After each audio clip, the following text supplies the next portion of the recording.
नमस्कार।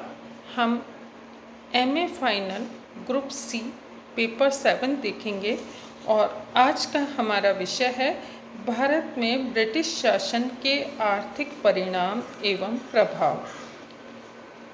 जहां एक और ब्रिटिश शासन से पूर्व भारत की अर्थव्यवस्था धन धान्य पूर्ण समृद्ध और उन्नत थी।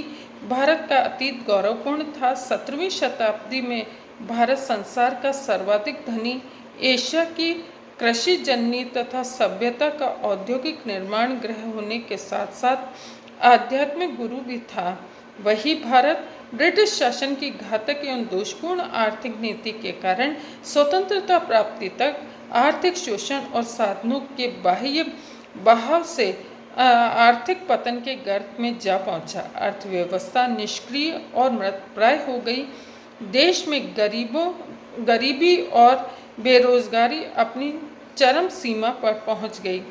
दोषपूर्ण भूमि व्यवस्था और फूट डालो तथा शासन करो की ब्रिटिश नीति से भारत में एक ऐसी राजनीतिक एवं आर्थिक व्यवस्था का प्रादुर्भाव हुआ जिसमें आर्थिक हित विदेशी भूमि के लिए निहित थे। ब्रिटिश शासन के लगभग 200 वर्षों में भारत बेकारी, कंगाली, भूखमरी व अन्य आर्थिक निष्क्रियताओं के कगार पर पहुंच गया। ब्रिटिश शासन का दौर प्रारंभ में 1757 से शुरू होता है और ये 1947 तक चलता रहा। ईस्ट इंडिया कंपनी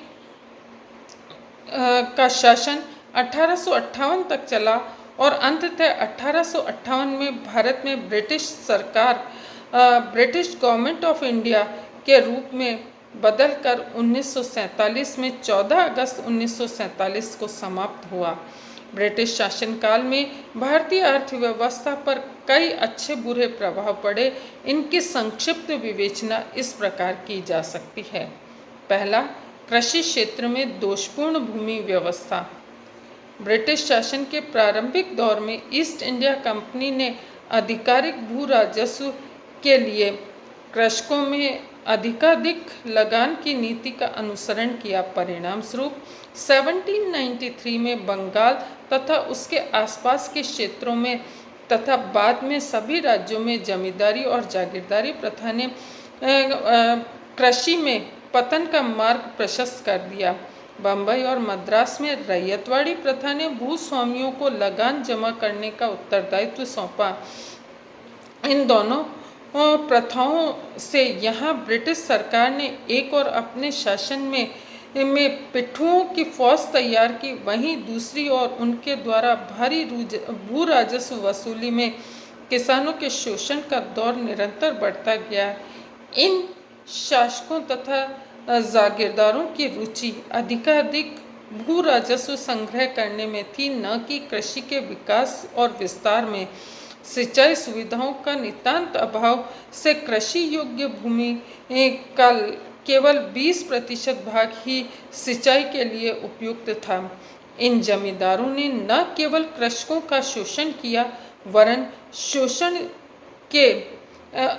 शोषण के धन से शराब, शबाब और अन्य अनुत्पादक कार्यों में खर्च किया। इससे बचत और निवेश में कमी आई और कृषि उत्पादन और उत्पादकता का स्तर भी नीचे गिरता गया। परिणाम यह हुआ कि स्वतंत्रता प्राप्ति के पिछले 40 वर्षों में जहां जनसंख्या में 40% की वृद्धि हुई, वहीं खाद्यान्न उत्पादन केवल 12% ही बढ़ा, जिससे कृषि विकास की दर स्वतंत्रता प्राप्ति तक केवल 0.5% ही पहुंच पाई थी। कृषि उत्पादन के नीचे स्तर, वैज्ञानिक कृषि के नितांत अभाव, कृषि वित्त की कमी तथा साहूकारों द्वारा ऊंची दर पर कर देना और कृषि में अकाल और कृषकों की दरिद्रता, भाग्यवादिता और पराश्रितता आदि कृषि के पतन के प्रमुख कारण रहे। ग्रामीण सामाजिक व्यवस्था में बिखराव।